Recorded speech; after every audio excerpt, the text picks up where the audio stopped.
একটা শুভ সংবাদ, তা হলো আপনারা বেশ কিছুদিন আগে আমাদেরকে একটু সহযোগিতা করেছিলেন আমাদের গ্রামে একটা ছোট মসজিদ বানানোর কাজে। তো সেটা আল্লাহর ফজল ও করমে কমপ্লিট হয়ে গেছে।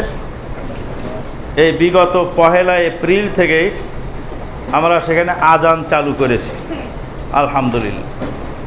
তার মানে আপনার দেওয়া টাকা নেকির কাজ ডাইরেক্ট জারি হয়ে গেছে। এবং ওই দিন বিকাল থেকেই বাচ্চাদেরকে পড়ানো শুরু হয়ে গেছে, আলহামদুলিল্লাহ।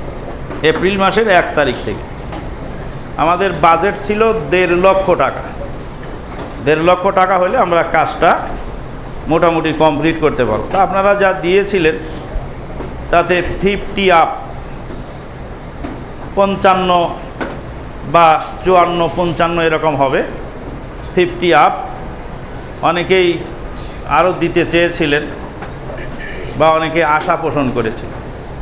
তো এখন আমরা ওই কিছু টিনের দোকানে, কিছু কাঠের দোকানে, কিছু সিমেন্টের দোকানে এগুলো বাকি রয়ে গেছে, আর কাজও কিছু বাকি রয়ে গেছে। আপনারা একটু মেহেরবানি করে, আমরা তো সব জায়গায় সব কথা বলিও না, বলা ভালো মনে করি না, আপনাদেরকে কাছের মনে করে বলি। আপনারা একটু মেহেরবানি করে আজকে আর একটু মুক্ত হস্তে প্রত্যেক কাতার থেকে একজন করে দাঁড়াবেন।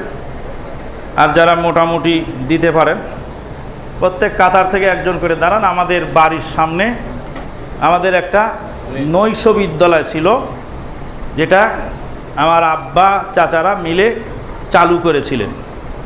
ওখানে দিনের বেলা বাচ্চাদের পড়া হতো, আর রাতের বেলা কর্মজীবী, চাকরিজীবী, কর্মজীবী মানুষের ভিতরে তালিম হতো ওখানে, এবং বয়স্কদের শিক্ষা কেন্দ্র। এবং আমার আব্বা ছিলেন বিনা বেতনে সেখানকার শিক্ষক। কিন্তু পরবর্তীকালে বিশেষ মহলের হঠকারিতায় সেই প্রতিষ্ঠান বিলুপ্ত হয়ে যায়, মানে জোরপূর্বক ভেঙেই নিয়ে গেল, ভেঙে নিয়ে যায় সেটাকে আপনার বানায় দিল, ক্লাব বানায় দিল, ক্লাব। আল্লাহ রহম করুন তাদের প্রতি, তাদের প্রতি আল্লাহ রহম করুন। খুব করুণা হয়, খুব দয়া হয় তাদের জন্য, যেই লোকগুলো ওইভাবে সেই ভেঙে নিয়ে চলে যাচ্ছে। সেই দৃশ্য আমি এখনও দেখতে পাচ্ছি। সেই লোকগুলো মাটিতে শুয়ে আছে অসহায় কবরে। আমি তাদের জন্য দোয়া করি, আল্লাহ তুমি তাদেরকে ক্ষমা করে দাও। আর এরকম কাজ যেন পৃথিবীতে কেউ না করে। যে একটা শিক্ষা প্রতিষ্ঠান, আমার আব্বা সেদিন লাভ দিয়ে বাঘের মতো গর্জন করে বলছিলেন, ভিক্ষে করে টাকা এনে আমি প্রতিষ্ঠান করেছি, খবরদার আমার প্রতিষ্ঠানে গায়ে হাত দেবেন না।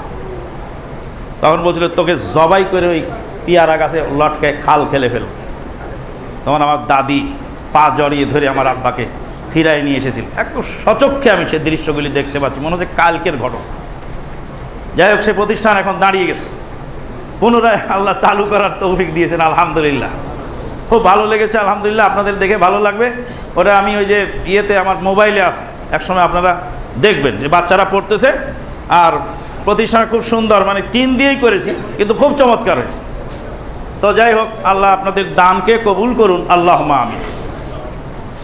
গত জুমায় আমরা যশোরের ৬০ তলায় জুমা পড়েছি, যশোর শহরের ৬০ তলায়। সে হাজী সাহেব মারা গেছেন। হাজী সাহেবের বাড়ির নাম হলো আল্লাহর দান, মসজিদের নামও আল্লাহর দান। নিজে বাড়ি জায়গা কিনে বাড়ি বানিয়েছেন পিছনে, আর সামনে মসজিদে জায়গা দান করছেন। আর মসজিদের নাম দিয়েছেন আল্লাহর দান জামে মসজিদ। এখন হচ্ছে যশোর কেন্দ্রীয় আহলে হাদিস জামে মসজিদ, আল্লাহর দান, আল্লাহর দান জামে মসজিদ। ওই যশোরের রেল স্টেশনে আমরা কতদিন বসে বসে কেঁদেছি, রাত পার হয়ে গেছে রেল স্টেশনে। যশোরের মাটিতে আমাদের পা রাখার জায়গা ছিল না। সেই যশোরের মাটিতে এখন যশোরের এয়ারপোর্টে নামার সাথে সাথে অন্ততপক্ষে 2 ডজন দিনী ভাই এসে এয়ারপোর্ট থেকে আমাদেরকে রিসিভ করেন। কার বাড়িতে আমরা রাত্রে থাকবো আর কার বাড়িতে খানা খাবো, এটা আমরা এখন বুঝে উঠতে পারি না।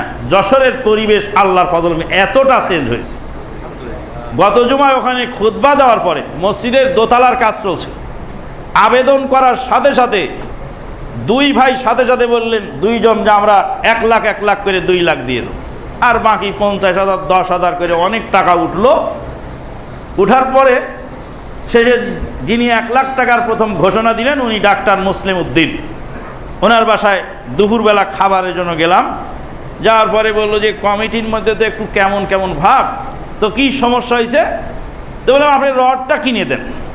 তো বলছে যান, আপনার হাতে ওয়াদা দিলাম দোতলা কমপ্লিট করতে যতটা রড লাগবে সম্পূর্ণ রড আমি একাই দিয়ে দেবো। একজন ডাক্তার মানুষ, সে ডাক্তার মানুষ, তার গেট আপ চেঞ্জ হয়ে গেছে। বলছে 2 বছরের ভিতরে আমার গেট আপ চেঞ্জ হয়েছে। সুবহানাল্লাহ।